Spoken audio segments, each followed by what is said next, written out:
Friend India और pride में आप सभी का स्वागत है। यहाँ पे देखिए काव्य शास्त्र संबंधी जो अवधारणाओं को हम क्लियर करा रहे हैं, साथ ही आपको प्रीवियस के क्वेश्चन का भी आइडिया रहे, इसलिए आपने देखा कि जैसे ही हमने काव्य लक्षण और सामान्य परिचय के वीडियो को कराया था, जस्ट उसके बाद आपको प्रीवियस ईयर के प्रैक्टिस सेट के करीबन 30 क्वेश्चन कराए थे। सेम पैटर्न हम फॉलो करते चलेंगे ताकि एक तरफ तो आप कॉन्सेप्ट क्लियर करते रहें, कॉन्सेप्ट बिल्ड होता रहे, दूसरी साथ में आपकी प्रैक्टिस भी होती रहे कि हाँ पेपर का पैटर्न इस तरीके से होता है। अब इसमें हो सकता है आपको कुछ क्वेश्चन आए, कुछ नहीं आए, लेकिन आपको क्वेश्चन को ध्यान से सुनना है, समझना है कि ये क्वेश्चन होता है। और क्योंकि यहाँ पे जितने भी ऑप्शन है ये प्रीवियस के क्वेश्चन आए हुए हैं, तो हम इसको व्याख्या सहित कराएंगे। तो कहीं ना कहीं ये आप समझिए क्वेश्चन भी देख रहे हैं और बहुत कुछ टॉपिक से रिलेटेड आपका क्लियर भी होता रहेगा। अब यहाँ पे जैसे क्वेश्चन है विखंडनवाद का जनक माना जाता है, तो आपको तुरंत समझ में आना चाहिए इसमें देरिदा रिचर्ड रूसो का जो नाम दिया गया है, तो ये पाश्चात्य काव्य शास्त्र है और आपके सिलेबस में है। और जो भी अपीयर होने वाला है टीजीटी पीजीटी एग्जाम में, तो ये देखिए 2021 का क्वेश्चन है ना। तो ये सभी के लिए समान दृष्टि से उपयोगी है। विखंडनवाद जो एक वाद है, एक सिद्धांत है, इसके जनक है देरिदा। और जॉक देरिदा का जन्म सन 1930 ईस्वी में अल्जीरिया के यहूदी परिवार में हुआ था। इनकी प्रसिद्ध पुस्तक ऑफ ग्रामेटोलॉजी है। क्या नाम है? Of grammatology. इनका मानना है कि किसी भी पाठ में वर्चस्व और हाशिए या गौड़ का चिंतन भाषाई अर्थ में मौजूद होता है, जो वर्चस्व और गौड़ के रूप में द्विविभाजन से आरंभ होकर निरंतर विकसित होता रहता है। अर्थात वर्चस्ववादी व्यवस्था में किसी पाठ के केंद्र में स्थित अर्थ को विखंडित करके उसकी जगह हाशिए या गौड़ बना दिए गए अर्थ को स्थापित किया जा सकता है। इस रूप में किसी पाठ को पढ़ा जाना विखंडन कहलाता है। विखंडन का अर्थ क्या है, समझ में ये आया कि नहीं? जॉक दरिदा जो इस कॉन्सेप्ट को देने वाले 1930 में अल्जीरिया के यहूदी परिवार में जन्म लेने वाले, और इनका ये जो विचारधारा है इसमें कहते हैं कि मान लो कोई भी पाठ है, तो उस पाठ को वर्चस्व और हाशिए गौड़ का चिंतन भाषाई अर्थ में मौजूद होता है। चिंतन तो होता है, लेकिन वो एक द्विविभाजन का शिकार होता है, हाशिए में छोड़ दिया जाता है। और जब वर्चस्ववादी व्यवस्था में कोई भी पाठ कि केंद्र में स्थित जो अर्थ है उसको विखंडित करके, जो मूल अर्थ है उसको विखंडित तोड़ दिया गया, हटा दिया गया, और उसको हाशिया गौड़ मतलब कि नगण्य बना दिया गया, तो उसी को हम कहते हैं विखंडन। हिंदी काव्य शास्त्र में बौद्धिक रस की स्थापना करने वाले विद्वान, तो भारतीय काव्य शास्त्र में हम रस सिद्धांत के बारे में पढ़ते हैं, और यहाँ पे नाम दिया गया है कि बौद्धिक रस के बारे में किसने बात की है? भिखारी दास, माता प्रसाद गुप्त, भगीरथ मिश्र, गणपति चंद्रगुप्त। तो यहाँ पे देखिए जो गणपति चंद्रगुप्त हैं, हिंदी काव्य शास्त्र में बौद्धिक रस की स्थापना करने वाले गणपति चंद्रगुप्त हैं। गणपति चंद्रगुप्त का जन्म 15 जुलाई 1928 को राजस्थान के मंडा सुरेरा में हुआ था। इनकी प्रमुख रचनाओं का नाम है साहित्य विज्ञान, हिंदी साहित्य का वैज्ञानिक इतिहास। तो गणपति चंद्र जी का हिंदी साहित्य का वैज्ञानिक इतिहास बहुत ही इंपॉर्टेंट रचना है। बाकी इन्होंने साहित्य विज्ञान लिखा, रस सिद्धांत का पुनर्विवेचन लिखा, हिंदी काव्य में श्रृंगार परंपरा भी लिखा। निम्नलिखित में से अभिज्ञान का संबंध किससे है? अभिज्ञान का क्या मतलब है? कथानक, अभिनय, चरित्र, गीत। तो अभिज्ञान का संबंध इसमें किसमें है? कथानक से है। अभिज्ञान का संबंध कथानक से है। अभिज्ञान शब्द अरस्तु की मान्यता में आया हुआ है। यह शब्द यूनानी भाषा के अनगो अनगोरिस का हिंदी अनुवाद है। अभिज्ञान का शाब्दिक अर्थ होता है ज्ञान की परिणति। अभिज्ञान दुखांतक के तहत कथानक में पात्रों के मन में प्रेम अथवा घृणा का भाव जागृत होता है। नीचे दो कथन दिए गए हैं। पहला कथन क्या है कि जॉक देरिदा का मानना है कि पाठ का अर्थ पाठक तय करता है। देखिए अभी देरिदा का हमने विखंडनवाद पढ़ा, और कहते हैं कि जॉक देरिदा का ये मानना है कि जो पाठ का अर्थ है वो पाठ का अर्थ क्या होना चाहिए वो पाठक तय करता है, क्योंकि पाठकों के मन की भिन्नता के कारण पाठ जो होता है बहुलार्थी होता है, यानी बहुत से अर्थों वाला होता है। इसमें क्या सही है? तो दोनों ही सही है और व्याख्या भी सही है। जॉक देरिदा का मानना है कि पाठ का अर्थ जो है वो पाठक तय करता है, क्योंकि पाठकों के मन की भिन्नता के कारण पाठ बहुलार्थी होता है। अभिकथन सही है। जॉक देरिदा जो कि विखंडनवाद के प्रवर्तक माने जाते हैं, इनका जन्म 1930 में अल्जीरिया में हुआ था। इनके गुरु का नाम फूको अल्थ्यूरिस था। Of grammatology and right and difference 1978 ईस्वी। इनके प्रमुख ग्रंथ हैं पाल दी मान, विखंडनवाद के प्रबल समर्थक है पाल दी मान। निम्नलिखित में से यह कथन इष्टाभिधेय वक्रोक्तिरिष्टा वाचाम अलंकृते, मतलब ये कथन कि इष्टाभिधेय वक्रोक्तिरिष्टा वाचामल अलंकृति, ये जो है किसका है इसमें से? तो ये भामा उद्भट दंडी वामन। तो ये भामा का है। इष्टाभिधेय वक्रोक्त रिष्टा व श्याम अलंकृता है, ये भामा का है। भामा ने काव्यालंकार नामक ग्रंथ की रचना की है। काव्यालंकार कितने परिच्छेदों में? 6 परिच्छेदों में है। निम्नलिखित में से कौन सा कॉलरिज का ग्रंथ नहीं है? The table talk, lectures on Shakespeare, Elizabethan essays, letters. अब यहाँ पे आपको कॉलरिज के ग्रंथ, जो भी ग्रंथ दिए गए इसमें से ये पूछा कौन सा कॉलरिज का ग्रंथ नहीं है, तो कौन सा नहीं है? The table talk, Elizabethan essays. Elizabethan essays the table talk ग्रंथ कॉलरिज का नहीं है, तो फिर एलिजाबेथन और द टेबल टॉक किसका है? हमें भी ये भी तो पता होना चाहिए कि इनका नहीं, तो एलिजाबेथन और द टेबल टॉक है किसका? तो ये ग्रंथ है टीएस इलियट का, और the table talk William Hazlitt का ग्रंथ है। Elizabethan essays the table talk ग्रंथ कॉलरिज का नहीं है, बल्कि एलिजाबेथन एसेज ग्रंथ टीएम एलियट का और the table talk William Hazlitt का ग्रंथ है। कॉलरिज द्वारा रचित ग्रंथ में, कॉलरिज के द्वारा जो ग्रंथ है उसमें कौन कौन सा है? तो letters, lecture on Shakespeare. Coleridge द्वारा जो है लेटर्स हो गया, लेक्चर ऑन शेक्सपियर हो गया, बायोग्राफिया लिटरेरिया हो गया, चर्च एंड स्टेट। ये कई बार एग्जाम में पहले भी पूछा गया है। तो एक तो एलिजाबेथन एसेज हो गया, द टेबल टॉक हो गया, है ना, और इनके अलावा टीएस इलियट का द टेबल टॉक, और ये कॉलरिज द्वारा रचित ग्रंथ में लेटर्स है, लेक्चर्स ऑन शेक्सपियर है, biographia literaria, church and state, confessions of an inquiring spirit और द फ्रेंड करके एड टू रिफ्लेक्शन करके है। निम्नलिखित में से इतिहास दर्शन से मूलतः संबंधित विचारक कौन है? तो इतिहास दर्शन से यहाँ पे कौन जुड़ा हुआ है? वाल्टेयर। इतिहास दर्शन की मूलतः संबंधित विचारक का नाम है वाल्टेयर। वाल्टेयर का मूल नाम है फ्रांसिस मेरी एरोएट। फ्रांसिस मेरी एरोएट। ये वाल्टेयर नाम से रचना करते थे। इनका जन्म पेरिस में 21 नवंबर सन 1694 को हुआ था। इन्होंने नाटक, दर्शन, व्यंग, कथा तथा काव्य शास्त्रीय रचनाएं लिखी और बधी बधाई परंपराओं का विरोध भी किया। निम्नलिखित ग्रंथों का सही अनुक्रम बताना है। Republic, mind in the modern world, practical criticism, essays, ancient and modern. इनमें से हमें बताना है कि सही अनुक्रम, इसलिए आपको इन सब का समय पता होना चाहिए। ये यूजीसी नेट के एग्जाम का क्वेश्चन है, तो इनका क्रम क्या होगा, ये जब आपको प्रकाशन वर्ष पता होगा तो प्रकाशन वर्ष के अनुसार ही इनको लगा पाएंगे। जैसे यहाँ पे रिपब्लिक, तो रिपब्लिक जो है, रिपब्लिक के लेखक कौन है? प्लेटो। तो ये 380 ईस्वी पूर्व है। प्रैक्टिकल क्रिटिसिज्म आई रिचर्ड का 1929 में है। एसेज, एंशियंट एंड मॉडर्न करके टॉमस स्टन्स इलियट का है 1936 ईस्वी। Mind in the modern world करके लियोनेल ट्रेलिंग का है 1972 ईस्वी। निम्नलिखित में से भोजराज की पुस्तक कौन सी है? अभिनव भारती, काव्य कौतुक, व्यक्ति विवेक, श्रृंगार प्रकाश। तो इसमें से भोजराज की पुस्तक का नाम क्या है? श्रृंगार प्रकाश। भोजराज की पुस्तक का नाम है श्रृंगार प्रकाश। इनका अन्य ग्रंथ है सरस्वती कंठाभरण। तो एक तो भोजराज का है श्रृंगार प्रकाश, दूसरी चीज है भोजराज के श्रृंगार प्रकाश के अलावा इनका है ग्रंथ सरस्वती कंठाभरण। इनका समय 11वीं सदी और जन्म स्थान कहाँ पे है? मालवा है। अभिनव भारतीय आचार्य अभिनव गुप्त की टीका है, इसे नाट्य वेद विवृत्ति भी कहते हैं। व्यक्ति विवेक महिम भट्ट राजानक की पुस्तक है। इनका समय 11वीं सदी का पूर्वार्ध और जन्म स्थान कहाँ है? कश्मीर है। काव्य कौतुक किसका है? तो काव्य कौतुक भट्टौत का ग्रंथ है, जिस पर अभिनव गुप्त ने काव्य कौतुक विवरण नाम से टीका भी लिखा। तो भोजराज, श्रृंगार प्रकाश, ग्रंथ अन्य में सरस्वती कंठाभरण, समय 11वीं सदी और जन्म स्थान मालवा। अभिनव भारतीय आचार्य अभिनव गुप्त की टीका, इसे नाट्य वेद विवृत्ति भी कहते हैं। और व्यक्ति विवेक महिम भट्ट राजानक की पुस्तक है। व्यक्ति विवेक ये महिम भट्ट की पुस्तक है। इनका समय 11वीं सदी का पूर्वार्ध और जन्म स्थान कश्मीर। और काव्य कौतुक भट्टोत का है, जिस पर अभिनव गुप्त ने काव्य कौतुक विवरण नाम से टीका लिखा। सूची 1 को 2 से सुमेलित करना है। राजशेखर, भट्टनायक, विश्वनाथ, अभिनव गुप्त, तो इनको हम क्रम से यहाँ पे मिलाएं।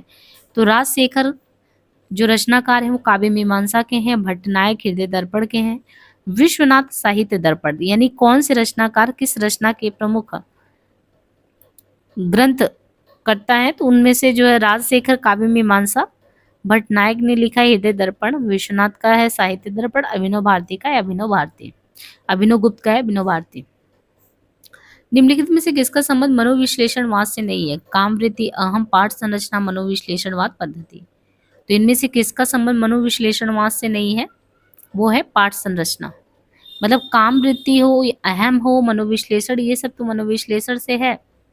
जो नहीं है वो है पाठ संरचना। पाठ संरचना का संबंध जो है वो मनोविश्लेषणवाद से नहीं। मनोविश्लेषणवाद के प्रमुख प्रवर्तक हैं सिगमंड फ्रॉयड। फ्रॉइड ने ही मानव मन का गहन अध्ययन करने के बाद जिस सिद्धांत का निरूपण किया उसे ही हम मनोविश्लेषणवाद कहते हैं।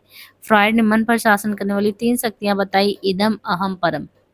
इदम का संबंध काम प्रवृत्ति से है, जिसे फ्रॉइड ने लिबिडो कहा है। अहम इदम का वो अंश है जिसका विकास बाहरी पर्यावरण में होता है। निम्नलिखित में से कौन से ऐसे 2 ग्रंथ विशेष रूप से रस से जुड़े हुए हैं? 10 रूपक साहित्य दर्पण, काव्य अलंकार, काव्य आदर्श। तो इसमें कौन से जुड़े हुए हैं? 10 रूपक तथा साहित्य दर्पण। 10 रूपक तथा साहित्य दर्पण वो ग्रंथ विशेष रूप से रस से जुड़े हैं। कौन कौन? 10 रूपक, साहित्य दर्पण। 10 रूपक ग्रंथ के लेखक धनंजय तथा साहित्य दर्पण के लेखक विश्वनाथ हैं। तो 2 हो गया। 10 रूपक किसका है? धनंजय का है, और साहित्य दर्पण के लेखक विश्वनाथ हैं। शब्दार्थ यो अर्थ व वस्वे हावे विद्या, साहित्य विद्या किसका कथन है? ये तो ये राजशेखर का है। यहाँ पे प्रमुख काव्य शास्त्री और ग्रंथों में देखें तो शब्दार्थ यो यश वश भावेन विद्या, साहित्य विद्या, ये किस लेखक के द्वारा है? राजशेखर। शब्दार्थों से तो वक्र कवि व्यापार शालिनी, तो कवि व्यापार शालिनी ये कहना है कुंतक का। रसान्वितम कवि कुर्वम कृतिम प्रीतिम च, जहाँ पे कीर्तिम प्रीतिम करके है ये भोजराज का है। वाक्यम रसात्मकम काव्यम करके ये विश्वनाथ का है। तो शब्दार्थों यो करके राजशेखर का है। शब्दार्थों से तो वक्र कवि व्यापार, तो ये कुंतक का है, वक्र कवि। और जहाँ पे कीर्ति प्रीति चाकुरवनम करके है रस का, भोजराज।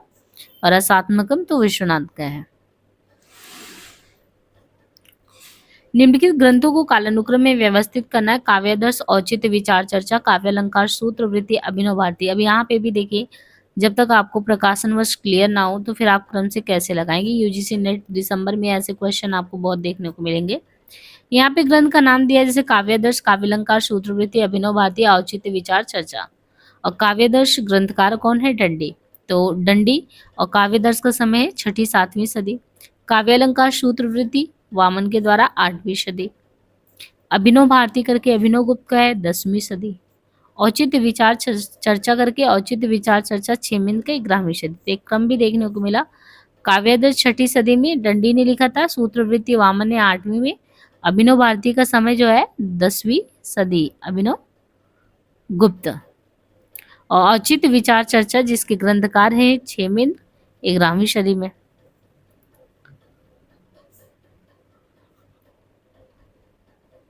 निम्नलिखित में से किसके मतानुसार इतिहास की व्याख्या द्वंद्वात्मक पद्धति के आधार पर होनी चाहिए? बीको, तेन, हीगल, वाल्टेयर। द्वंद्वात्मक भौतिक पद्धति के बाद हम मार्क्सवाद में भी देखते हैं, बाकी हीगल के विचार भी हैं कि इतिहास की जो व्याख्या वो द्वंद्वात्मक पद्धति के आधार पर ही होनी चाहिए। इतिहास की व्याख्या हीगल ने विकासवादी प्रक्रिया से प्रगति के विचार पर बल देते हुए ये भी प्रतिपादित किया कि हम किसी वस्तु के यथार्थ रूप को उसी विरोधी रूप में उसकी तुलना करके ही जान सकते हैं। हमें किसी चीज को समझना है, परखना है, तो फिर हीगल ने विकासवादी प्रक्रिया से प्रगति के विचार पर बल देते हुए बताया कि हम किसी वस्तु के यथार्थ रूप को उसी विरोधी रूप में उसकी तुलना करके ही जान सकते हैं।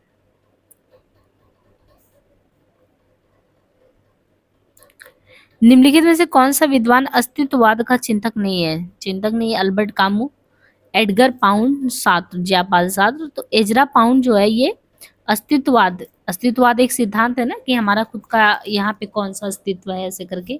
तो जो एजरा पाउंड है ये अस्तित्ववाद के चिंतक नहीं है एजरा पाउंड। तो एजरा पाउंड फिर किस चीज के चिंतक है? एजरा पाउंड जो है यहाँ पे ये बिंबवाद के चिंतक है।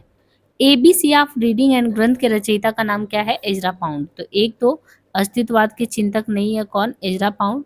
तो एजरा पाउंड जो है बिंबवाद के चिंतक है। और एबीसी ऑफ रीडिंग नामक ग्रंथ किसका है? एजरा पाउंड का। ये अल्बर्ट कामू, मार्टिन एडगर तथा जयपाल सात्र कौन है? तो ये कामू हो गए, एडगर हो गए, और ये जो है जयपाल सात्र अस्तित्ववादी चिंतक है। इनके अलावा जो है अस्तित्ववाद का प्रवर्तक कौन है? जैसे एजरा पाउंड बिंब के हो गए, अल्बर्ट कामू, मार्टिन एडगर तथा जयपाल अस्तित्ववादी हैं। तो अस्तित्ववाद के प्रवर्तक कौन है? सोरेन किरकेगार्ड। अंडरस्टैंडिंग पोएट्री पुस्तक के लेखक, यहाँ पे पुस्तकों के नाम काफी पूछे गए हैं। Allen Tate, Cleanth Brooks, Tillyard, sir William Empson, तो ये किसका है? क्लिंथ ब्रुक्स का अंडरस्टैंडिंग पोएट्री। अंडरस्टैंडिंग पोएट्री पुस्तक के लेखक है क्लिंथ ब्रुक्स। क्लिंथ ब्रुक्स को विडंबना और विसंगति सिद्धांत का प्रवर्तक भी कहते हैं। On the limits of poetry 1948 ईस्वी पुस्तक के लेखक।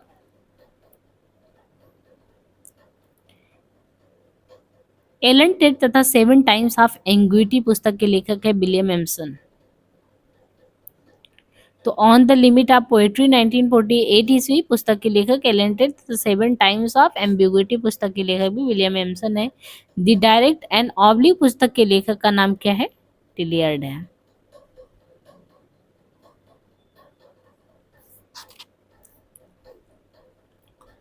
टॉमस स्टन्स इलियट के अनुसार परंपरा संस्कृति का अंश नहीं है, निर्जीव होती है, अनुपयोगी है, जीवित संस्कृति का एक अंश है। यानी टॉमस जो है स्टन्स जो है परंपरा को लेके, टॉमस स्टन्स इलियट जो है उनका परंपरा को लेके क्या मानना है, ये क्वेश्चन उससे रिलेटेड है। यानी वो टॉमस संस्कृति का अंश मानते हैं कि नहीं मानते परंपरा को, या निर्जीव होनी चाहिए, या अनुपयोगी है, या जीवन संस्कृति का अंश है या नहीं। तो इनके द्वारा जो है इस पे क्या विचार प्रस्तुत किए गए हैं। तो यहाँ पे देखिए जो टॉमस स्टन्स इलियट हैं, इनके अनुसार परंपरा जीवित संस्कृति का अंश है। परंपरा क्या है? परंपरा जिसका हम पालन करते आ रहे हैं, तो परंपरा जीवित संस्कृति का एक अंश है। इलियट की प्रमुख समालोचनात्मक कृतियों में ये देखिए, इलियट की प्रमुख जो समालोचनात्मक कृतियां हैं उनमें कौन कौन सी हैं? द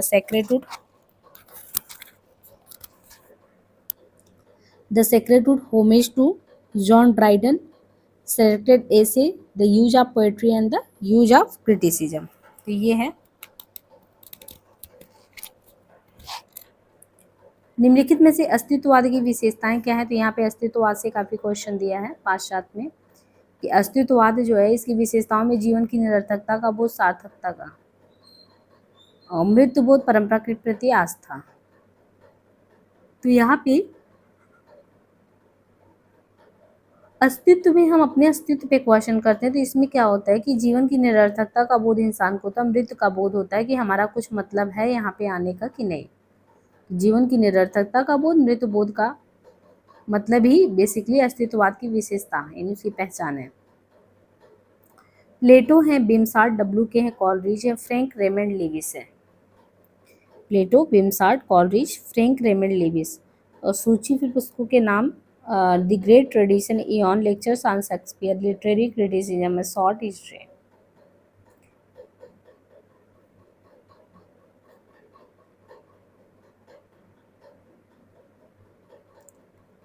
तो यहाँ पे देखिए सूची 1 को 2 से, यानी पाश्चात्य समीक्षक को जब ग्रंथ से मिलाएंगे तो पाश्चात्य समीक्षक ग्रंथ इयॉन, और लिटरेरी क्रिटिसिज्म में short history, Coleridge lectures on Shakespeare, Frank Raymond Leavis the great tradition. निम्नलिखित में से किस आचार्य ने रीति का एक भेद अवंती को माना है? तो किस आचार्य ने रीति का एक भेद अवंती को माना है? रीति का कौन सा एक भेद है? भोजराज। आचार्य भोजनाथ ने रीति का एक भेद अवंती को माना है। तो ये आचार्य भोजराज ने ही रीति के एक भेद के रूप में अवंती को माना है। रीति संप्रदाय के प्रवर्तक आचार्य कौन है? वामन है। एक तो रीति संप्रदाय के प्रवर्तक आचार्य वामन है, एक भेद अवंती को माना है। इन्होंने रीति को काव्य की आत्मा माना है। इनके अनुसार विशिष्ट पद रचना रीति है। विशिष्ट जब हम पद की रचना करते हैं, वामन का कहना है वही तो रीति होता है। आचार्य वामन ने रीति के 3 भेद किए हैं: वैदर्भी रीति, गौड़ी रीति और पांचाली रीति। निम्न में से कौन काव्य मीमांसा के रचनाकार हैं? वामन, राजशेखर, मम्मट, लोल्लक। तो ये है राजशेखर। काव्य मीमांसा ग्रंथ के रचनाकार कौन है? तो काव्य मीमांसा ग्रंथ के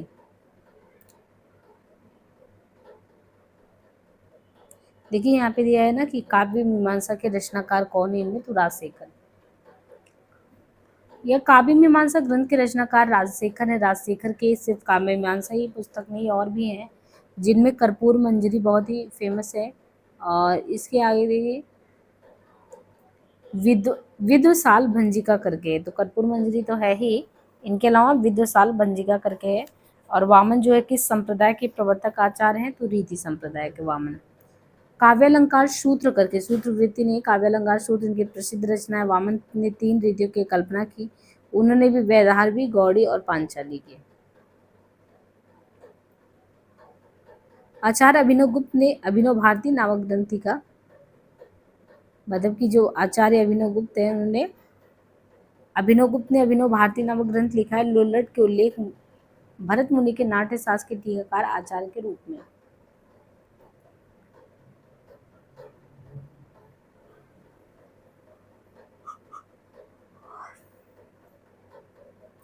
रस गंगाधर के रचयिता कौन है? दंडी अभिनव गुप्त, आचार्य विश्वनाथ, पंडित राज जगन्नाथ। तो है पंडित राज जगन्नाथ रस गंगाधर के रचयिता। रस गंगाधर पंडित राज जगन्नाथ की संस्कृत साहित्य शास्त्र पर प्रौढ़ कृति है। इनका जन्म समय वही 17वीं सदी का पहला चरण माना जाए। रस गंगाधर का जन्म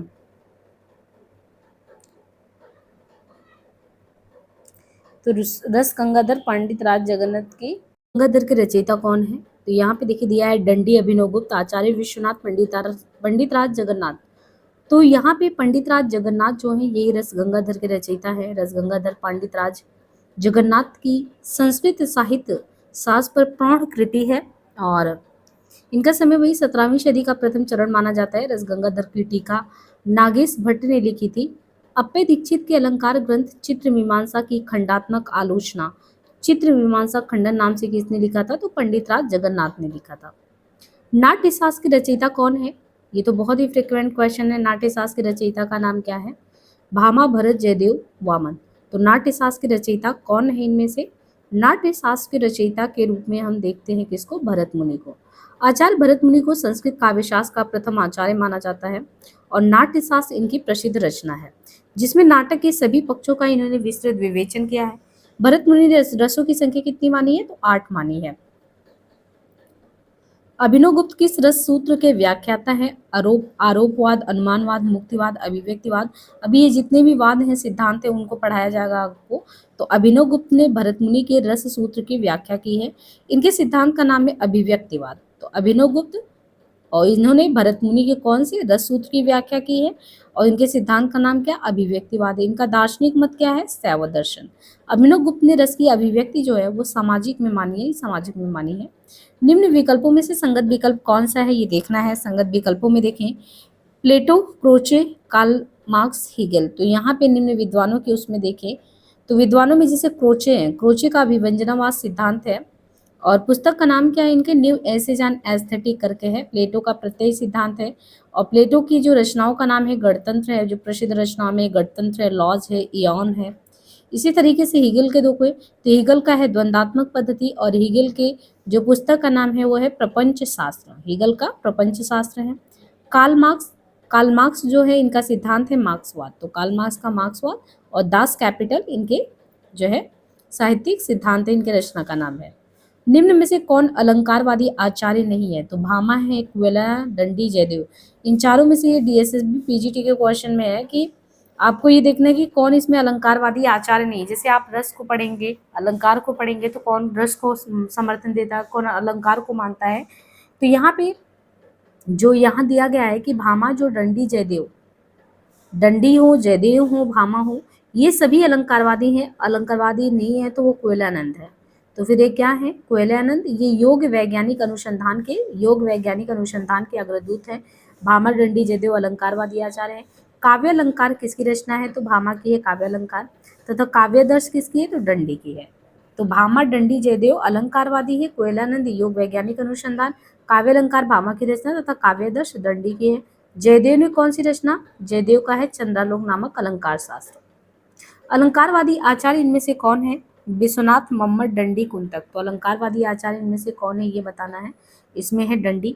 प्रमुख अलंकारवादी आचार्य निम्न है जैसे भामा, दंडी, उद्धट, रुद्रट, भोज, जयदेव, अप्पय दीक्षित।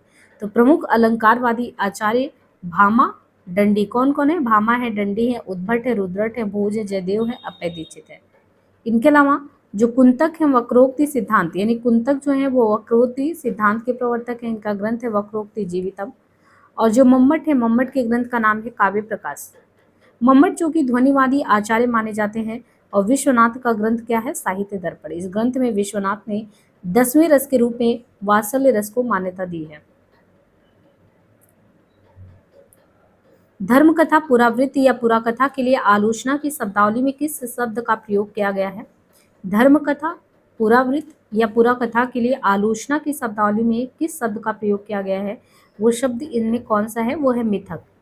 देखिए, धर्म कथा हो, पुरावृत्त हो, पुराकथा के लिए आलोचना की शब्दावली में जो शब्द प्रयोग में लाया जाता है वो है मिथक।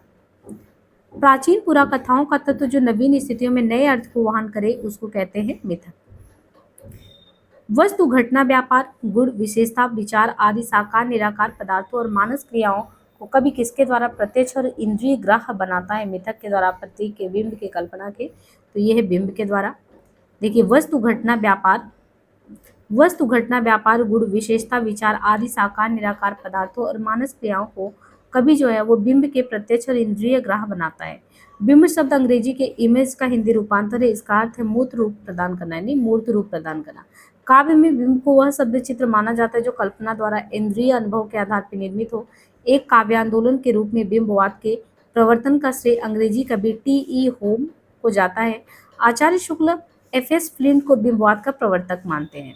तो बिंबवाद हम इजरा पाउंड के बारे में भी पढ़े थे और यहाँ पे देखिए आपको ये बताया गया है। बेसिकली क्या होता है, जैसे वस्तु, घटना, व्यापार, गुण, इन सबको देखे तो जो मानस क्रियाओं का कवि वो बिंब के द्वारा प्रत्यक्ष इंद्रिय ग्राह बनाता है और काव्य में बिंब को वह शब्द चित्र माना जाता है जो कल्पना द्वारा इंद्रिय अनुभव के आधार पर निर्मित हो। तो एक काव्य आंदोलन के रूप में बिंबवाद के प्रवर्तन का श्रेय अंग्रेजी कवि जो है टी.ई. हुम को जाता है और आचार्य शुक्ल एफ.एस. फ्लिंट को। तो शुक्ल जी किसको मानते हैं बिंबवाद का प्रवर्तक? एफ.एस. फ्लिंट को मानते हैं।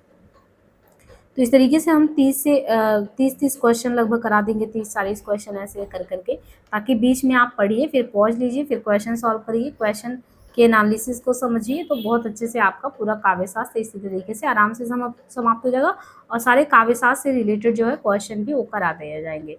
देखिए, नीचे आपको टेलीग्राम का लिंक मिलेगा, हिंदी और प्राइड करके जुड़ जाइएगा। और हाँ, वहाँ पे व्हाट्सएप लिंक होगा, उससे भी जुड़ जाइएगा कि बाय द वे अगर टेलीग्राम बंद हो जाए तो आप अटैच रहें उससे, व्हाट्सएप लिंक से। और बाकी ये जो आपको नोट्स है ये वहीं पे प्रोवाइड कर दिया जाएगा। तो आज के लिए इतना ही, और आप अपना भी काम करते रहिए, ज़्यादा से ज़्यादा लोगों तक ज़रूर पहुँचाइए वीडियो को। आपके इस चैनल पे रामचंद्र शुक्ल सीरीज के तहत हमने शुक्ल जी का मूल टेक्स्ट करवाया है ना, वहाँ भी ऐसे ही प्रश्नोत्तरी सीरीज चला है। डॉक्टर नगेन के हिंदी साहित्य को करवा रहे हैं और आने वाले समय में आपको हिंदी गद्य साहित्य रामचंद्र तिवारी को देखने को मिलेगा और साथ ही साथ काव्य शास्त्र तो चल ही रहा है और भाषा और व्याकरण इसके बाद चलेगा। तो बहुत कुछ आपको हिंदी से रिलेटेड सारी चीज़ें यहाँ पे मिलेगी और खुद का एक्सपीरियंस है नेट वगैरह क्वालिफाई करने का, तो बहुत चीज़ें आपको यहाँ पे देखने को मिलेंगी। धन्यवाद।